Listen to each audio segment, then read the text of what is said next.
جب خبر ملی کہ حضرت علی کی والدہ وصال کر گئی تو حضور رونے لگے. فرمایا وہ علی کی نہیں، وہ تو میری ماں تھی، میری اماں تھی.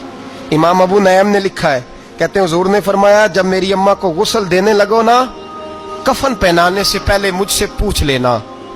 صحابہ کہتے ہیں کفن دینے سے پہلے عورتیں آئیں، حضور کیا کرنا ہے؟ نبی پاک اندر گئے، جو قمیض پہنی ہوئی تھی وہ اتار کے دی. فرمایا چٹے رنگ کا سفید رنگ کا کفن نہ دینا، میرا کرتا پہناؤ میری اماں کو. حضور نے کفن دیا. حضرت ابو ذر غفاری فرماتے ہیں جب جنازہ پڑھ لیا نا تو نبی پاک فرمانے لگے قبر صحیح بنائی ہے تم نے؟ حضور صحیح بنائی ہے. فرمایا نہیں لگتا نہیں. فرماتے ہیں یہ کہتے کہتے میرے نبی قبر میں اتر گئے، میری آنکھیں برس پڑی.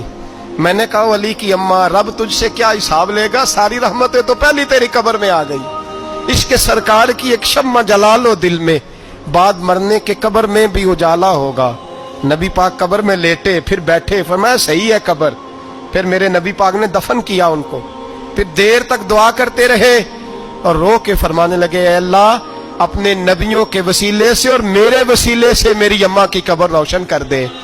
حضرت ابو ذر فرماتے ہیں کسی کا دل نہیں کرتا اس کی ماں مرے، آج میرا دل کرتا تھا کاش میری مر جاتی، یہ فضیلت میری اماں کو نصیب ہوتی.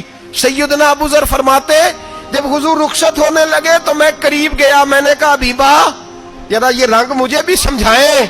تو حضور نے فرمایا میں نے اپنا کرتا اس لیے پہنایا ہے کہ جب میرا کرتا فاطمہ بنت اسد کو پہنایا جائے گا تو اس کے توسل سے اللہ انہیں جنت کا جوڑا عطا فرمائے گا.